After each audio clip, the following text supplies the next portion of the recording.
안녕하세요. 바이블톡 이정도 목사입니다. 믿는 사람은 세상 사람들과 다를 수밖에 없습니다. 왜냐하면 하나님의 형상을 닮은 것뿐 아니라 그 마음까지도 많이 닮았기 때문입니다. 하나님은 거룩하니 우리도 거룩하라고 말씀하셨습니다. 거룩이라는 말은 구별됨입니다. 구별된다는 것은 다르다는 것입니다. 하나님의 자녀가 생각하고 살아가는 모습과 세상 사람들이 생각하고 살아가는 모습은 달라야 한다는 것입니다. 하나님이 주신 말씀으로 인해 삶의 기준, 가치가 다르기 때문에 삶의 모습도 그 열매도 다르게 나올 수밖에 없습니다. 우리 마음에 거룩함이 담겨져 삶으로 드러나 보여지는 것이 바로 경건함입니다. 그러나 요즘 누가 그리스도인지를 구별하기가 어렵습니다. 누가 교회에 다닌다고 얘기하면 깜짝 놀래기 일쑤입니다. 나 같은 게 어떻게 경건할 수 있을까? 좀 더 크고 경건하게 지어진 교회에 나가야 그 경건에 내가 좀 묻어갈 수 있는 것은 아닐까? 라고 생각합니다. 그러나 경건함은 멀리 있는 것도 눈에 보이는 것도 아닙니다. 오늘은 경건함에 대해서 하나님의 말씀을 나눠보는 바이블 톡입니다.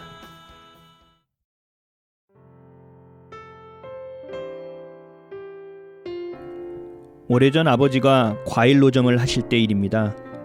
작은 트럭 하나에 8일 때마다 겨우 사다 채워넣는 과일. 칼바람 부는 언덕에서 추위와 주차 단속원과 싸우며 생존을 이어가던 어려운 형편에 저는 트럭을 주차해드린다고 하고는 사고를 냈습니다. 뒤에 차가 분명히 없었는데 차가 뒤로 나가지 않자 언덕길 때문에 그런 줄 알고 가속 페달을 계속 밟았습니다. 안타깝게도 뒤에 검정색 승용차가 있었습니다. 화들짝 놀라 차에서 내려 살펴보니 뒷차 옆을 살짝 긁은 게 아니라 깊이 긁어버렸습니다. 순간 땀이 흘러내렸습니다. 신학생 신분이라 해결할 능력도 없었습니다.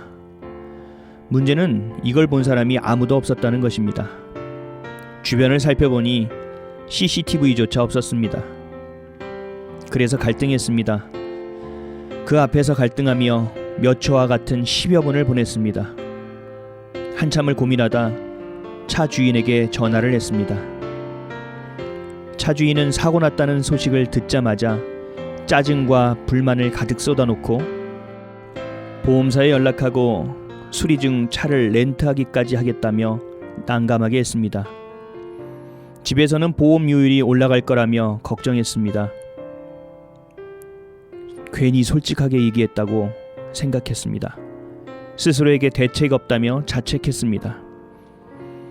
그런데 문제가 다 해결된 것처럼 이상하게 마음이 평안했습니다. 어느 때보다 꿀잠을 잤습니다. 마치 하나님이 나타나 고장난 곳을 다 수리해 주신 것 같은 마음이 들었습니다. 아침에 일어나 뛰어나와 봤습니다. 너무나도 마음이 평안했기 때문입니다. 그러나 밤에 봤던 것보다 상태는 더 처참했습니다. 그래도 마음이 평안하고 웃음이 나왔습니다. 왜냐하면 그때 저는 경건이라는 선물을 받았기 때문입니다.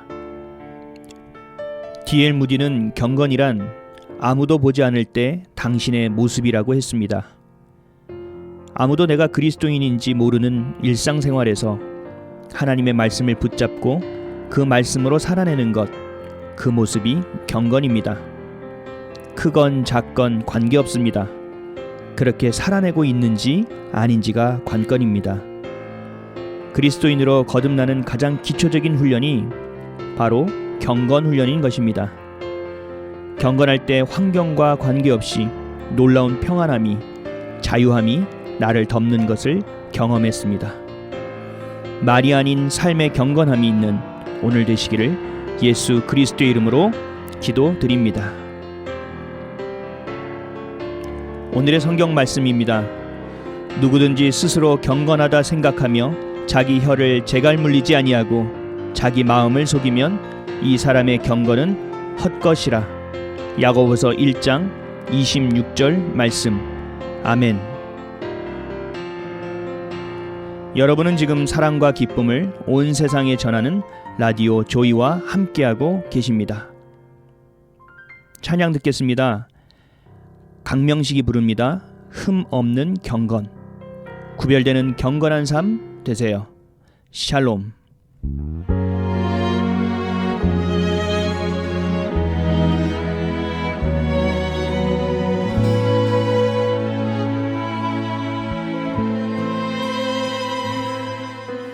하나님 앞에 정결하기 원합니다.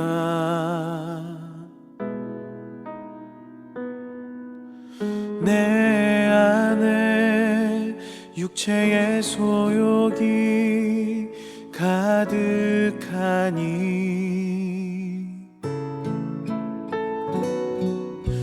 나의 육체와 정욕과 탐심을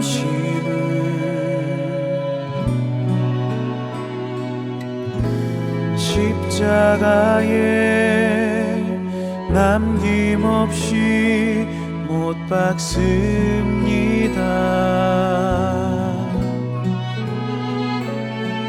성령의 충만함을 주소서. 성령을 따라 살게 하소서. 주의 영광 아래 예수님과 동행하게 하소서. 성령의 충만함을 주소서. 성령을 따라 살게 하소서. 나를 통하여 주의 나라 이루어지